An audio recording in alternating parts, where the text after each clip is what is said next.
Hello दोस्तों, स्वागत है आप सबका आपके अपने YouTube चैनल अपनी संस्कृति में। इससे पहले वाली वीडियो में आप लोगों ने जाना है करवा चौथ से जुड़ी हुई कुछ महत्वपूर्ण बातें, और इस वीडियो में हम जानने वाले हैं कुछ और ऐसी ही महत्वपूर्ण बातें, जैसे कि सरगी क्या होती है, सरगी का क्या रिवाज है, सरगी में कौन कौन सी चीज़ें जुड़ी होती हैं, और चांद से जुड़ा हुआ यह पर्व क्यों मनाया जाता है, प्राचीन काल की परंपरा क्या है, और पूरी की पूरी कथा कौन सी कथा हमें इसमें सुननी ज़रूरी होती है, और इसमें क्या क्या फल मिलता है। सो दोस्तों, अगर आप इस वीडियो में इंटरेस्टेड हैं तो प्लीज़ मेरे चैनल को कर लीजिए सब्सक्राइब, वीडियो को लाइक करना और कमेंट बॉक्स में हैप्पी करवा चौथ लिखना दोस्तों बिल्कुल भी मत भूलना। क्या सरगी होती है? यह रस्म अक्सर पंजाब प्रांत में मनाई जाती है। कोई भी महिला जब करवा चौथ का व्रत रखती है तो उसकी सास उसे सरगी बनाकर देती है। सरगी में भोजन की थाली होती है जिसमें खाने की कुछ चीज़ें होती हैं, जिसको खाने के बाद पूरा दिन निर्जला उपवास रहा जाता है और फिर रात में चांद की पूजा कर कर ही खाया जाता है। सरगी में कुछ भी हो सकता है, कोई ड्राई फ्रूट, नारियल पानी, सुहाग की चीज़ें, कपड़े, ज्वेलरी, सेवइयाँ, मट्ठी, इन सब चीज़ों का रिवाज होता है जो कि सास अपनी बहू को देती है। क्योंकि सरगी को खाकर व्रत की शुरुआत की जाती है, इसलिए सरगी की थाली में ये ऐसी ऐसी चीज़ें होती हैं जिससे कि खाने के बाद भूख और प्यास कम लगती है।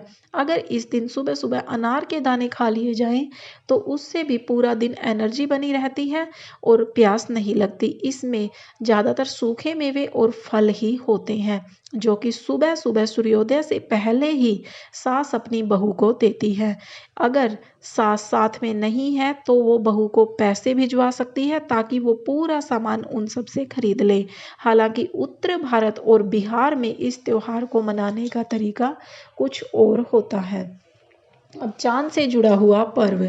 करवा चौथ का व्रत चतुर्थी के चांद को देखकर ही खोला जाता है। हर शहर में चंद्रोदय का समय अलग अलग होता है। इस दिन महिलाएं चंद्रमा को देखे बिना न तो कुछ खाती हैं और न ही पानी ग्रहण करती हैं। चंद्रमा का उदय होने के बाद सबसे पहले महिलाएं छलनी में से चंद्रमा को देखती हैं, फिर अपने पति को। इसके बाद अपने पति अपनी पत्नियों को लोटे में से जल पिलाकर उनका व्रत पूरा करवाते हैं। चांद देखे बिना यह व्रत अधूरा माना जाता है। प्राचीन काल में कौन कौन सी परंपराएं ऐसी थी जो करवा चौथ पे होती थी? उपरोक्त करवा नाम की महिला की कथा के अलावा एक अन्य कथा भी है। वह यह है कि एक बार देवताओं और दानवों के युद्ध में देवताओं की हार होने लगी। भयभीत देवता ब्रह्मा देव के पास गए और उनसे रक्षा की प्रार्थना की। ब्रह्मा देव ने कहा कि इस संकट से बचने के लिए सभी देवताओं की पत्नियों को अपने अपने पतियों के लिए व्रत रखना होगा और सच्चे दिल से उनके विजय की कामना करनी चाहिए। ऐसा करने पर इस युद्ध में देवताओं की ही जीत निश्चित हो जाएगी। ब्रह्मा देव के कहे अनुसार कार्तिक माह की चतुर्थी के दिन सभी देवताओं की पत्नियों ने व्रत रखा और अपने पतियों की विजय के लिए प्रार्थना की। उनकी यह प्रार्थना स्वीकार हुई और युद्ध में देवताओं की जीत हुई। इस खुशखबरी को सुनकर सभी देव पत्नियों ने अपना व्रत खोला और खाना खाया।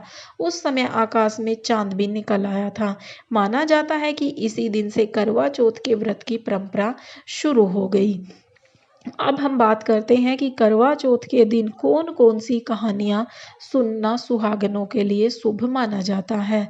इस व्रत में भगवान शिव शंकर, माता पार्वती, कार्तिकेय, गणेश और चंद्र देवता की पूजा का विधान माना जाता है।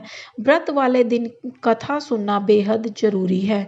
ऐसी मान्यता है कि करवा चौथ की कथा सुनने से विवाहित महिलाओं का सुहाग बना रहता है, उनके घर में सुख, शांति और समृद्धि आती है और उनको संतान सुख भी मिलता है। महाभारत में भी करवा चौथ के महात्म्य के बारे में बताया गया है। भगवान श्री कृष्ण ने द्रौपदी को करवा चौथ की कथा सुनाते हुए कहा था कि पूरी श्रद्धा और विधि पूर्वक इस व्रत को करने से समस्त दुख दूर हो जाते हैं। श्री कृष्ण भगवान की आज्ञा मानकर द्रौपदी ने भी करवा चौथ का व्रत रखा था। इस व्रत के प्रभाव से ही पांचों पांडवों ने महाभारत के युद्ध में विजय हासिल की थी। सो दोस्तों, हमने इस वीडियो के माध्यम से और इससे पहली वीडियो के माध्यम से जानी है कुछ ऐसी पौराणिक बातें जो कि करवा चौथ के दिन की मान्यताएं होती हैं, कुछ कथाएं होती हैं और कुछ ऐसे विशेष चलन हैं जो अलग अलग जगह पर अपनाए जाते हैं, जैसे सरगी का और कुछ अलग अलग तरीके से करवा चौथ मनाने की कुछ बातें। सो दोस्तों, अगर आपको ये मेरी वीडियो पसंद आई है तो प्लीज़ वीडियो को लाइक करना, चैनल को सब्सक्राइब जरूर करना और कमेंट बॉक्स में हैप्पी करवा चौथ जरूर लिखना। सो दोस्तों, मिलते हैं ऐसी ही किसी अच्छी इंटरेस्टिंग